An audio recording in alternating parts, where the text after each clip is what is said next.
Welcome back to Outdoors with Larry Ray on ESPN 790 AM. Brought to you proudly by Sportsman's Warehouse, Counts Marine, the Tennessee Wildlife Resources Agency, and Avery Superstore. Hey, welcome back to Outdoors with Larry Ray. And wow, what a great conversation with Chris Lindenberg, the owner of Gene LaRue and Bobby Garland Crappie Baits. And then just keep that momentum going because, on the 4th Saturday, with Bill Cooksey and Ron Wong in May particularly. We're going to talk a lot of fishing on Outdoors with Larry Ray as we have over the past 18 years.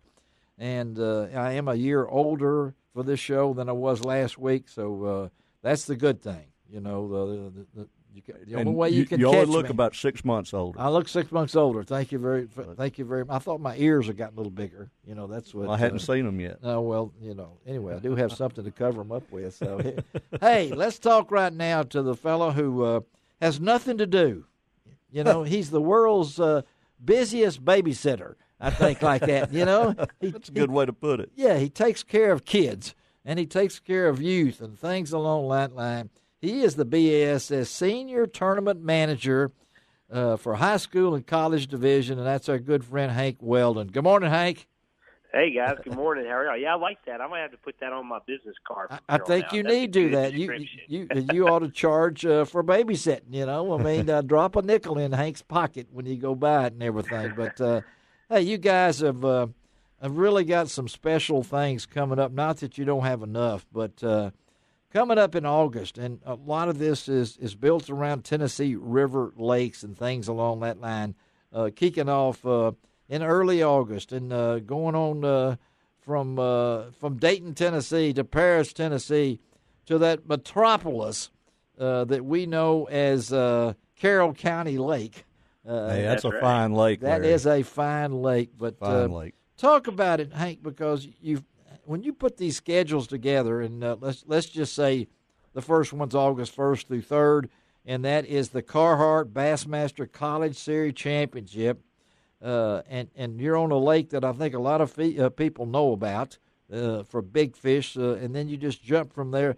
Talk about putting your schedule together. That's what intrigues me, how you come up with this jigsaw puzzle to put all these kids from, second grade on up, just about. That's right, yeah. All the way until they graduate from college.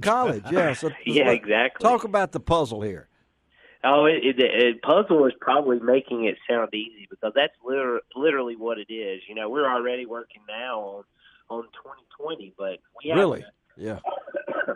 We factor. There's a lot of factors that go in. First, we can't schedule on top of any Elite Series events because our championships are covered on ESPNU, and our crew is only large enough to cover one tournament at a time. So yes. That's always a factor. And then they have other sheets going on. So it's a I don't want to say a challenge, but it's a fun problem or, fun part that we do to try to get it done. But the nice thing is we kind of have a placeholder end of July, early August for all of these championships, our youth championships.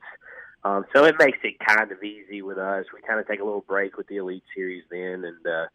But, yeah, it's fun. I tell you what, Tennessee has been the state of the championships this year for bass, right? Hasn't it that? Yes. Mm-hmm. Geico Classic and Bassmaster Classic in March, and now we're going to close it out with our youth championships this year at the end of the season. And there's a lot awesome. There's a lot of it at stake here. You don't think about it. I can't imagine if I'm still a kid at heart, even though I'm very ancient. But to think 130 college teams coming there together, something along that line, and a chance for one of those to make the Classic. Yeah, I mean, what else could we offer? You know what I mean? No, you can't. Right. And here in this area, West Tennessee area, we had John Garrett from Bethel That's University. Right. Yeah, he won last year. Was 2 years ago. 2 years ago, yeah. Mm-hmm. Okay. He represented colleges in the Bassmaster Classic. The year before was Trevor Lowe out of the University of Minnesota. I mean, and these are great kids, and they look so, it gives them an opportunity to really strive for something, to become relevant in the fishing industry as a whole. And Ron, I mean, if I'm not mistaken, wasn't there a kid from Alabama that came up through the college ranks under BASS and maybe has won a big tournament or two? Yeah. Is that ringing a Jordan bell? Lee?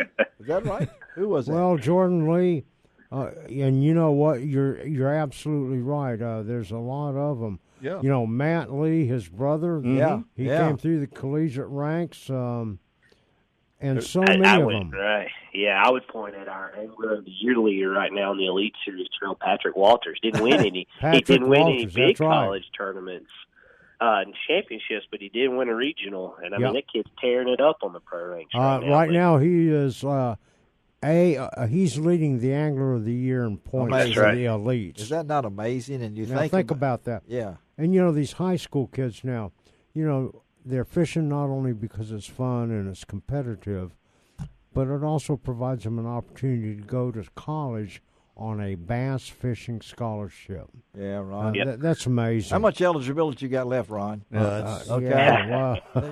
My time is out.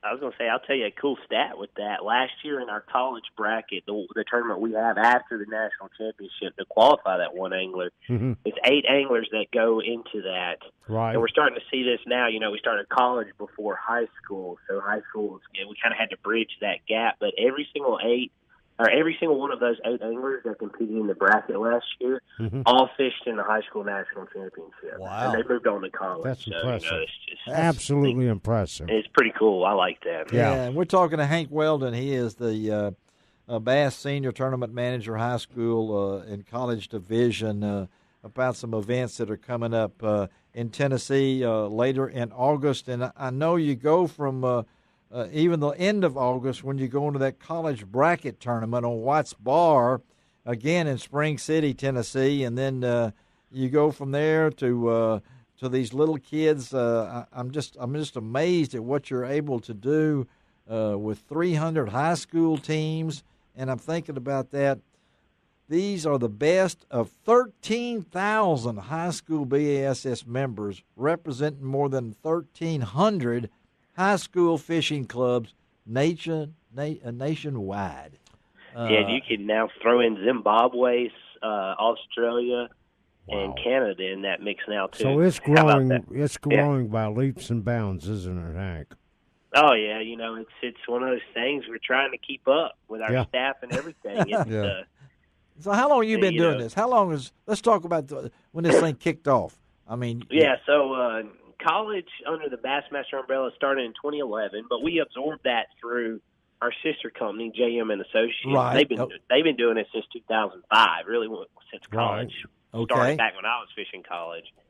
Well, that is in high school. We started in 13. Okay, 2013, and now you have the Junior Bassmaster Division, where 50 teams will be at Carroll County. 1,000-acre recreational lake, and we're talking about ages what? 2nd grade all the way to 8th grade. Wow. Pretty big gap. Second grade. It's cool. I mean, and so as our listeners say, well, how do they do that? So it's not just putting 2 second graders out there in a boat with 150 horsepower.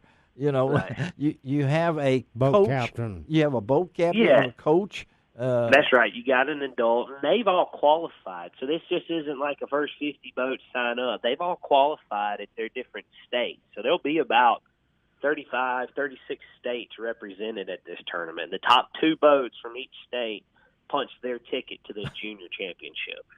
At Carroll County Lake, where they have a chance to catch some nice bass, right? I think we had a 12-pounder. Yes, you did. There was earlier this year there was a 12 that was caught. Yeah. You guys have had some big bass weighed in some of the tournaments there in the years past also, and that's a great little lake, 1,000 acres. It has a lot of vegetation along the edges of it, creek channels. It looks like a bass lake. Yes, it is. Yeah, it does. You know, when you pull up there, that's a bass lake. Nice concrete ramps, well taken care of. Yeah.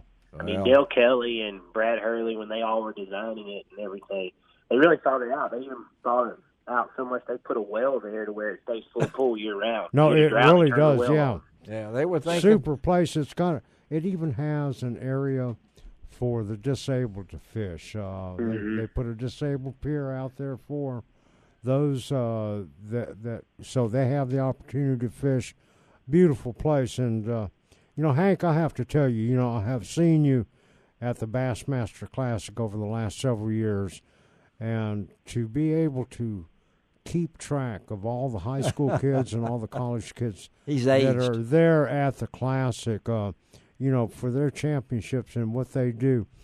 How difficult is that for you? I mean, you got 2 tournaments going on essentially at the same time, not talking about the real Classic itself. Oh, it's a simple. He's got it down now. So, I couldn't do it, Ron, and you know this, without my team. Our team is just so good. And, at first, when I first took the job, I was like, how are we going to be able to handle this? But I guess, once you get in it and start doing it, it's like you guys, how many guests do you have on this radio show a year? Oh, my gosh. Learning them and knowing them, it just kind of comes with doing it so many times you get used to it. But it also, without a great team, there's no way. Well, we appreciate you. We're going to give those dates again, August 1st and 3rd. That's the Carhartt Bassmaster College Series Championship. That's on the Tennessee River. Then August 6th and 7th at Carroll County Lake for the Bassmaster Junior Championship. And we don't want to forget the Mossy Oak Fishing High School Championship. That's August 8th and 10th on Kentucky Lake. And then, of course, the College Classic Bracket on August 27th and 29th. Of course, Hank takes off August each year. He doesn't work. Yeah. Hank, thank you, buddy. He's going to be busy. Yes. Thanks, guys. Thank you, buddy. Always good to talk to you, okay? All right. Thank you, guys. I always love coming on. We'll talk to you soon. Talk to you soon. Thank you. All right. You can go to Bassmaster.com and find out all this kind of stuff. But anyway, let's take a break. Come right back. And, hey, we got a guy here that's big name in Olympic kayaking. We'll be right back on Outdoors with Larry Ray.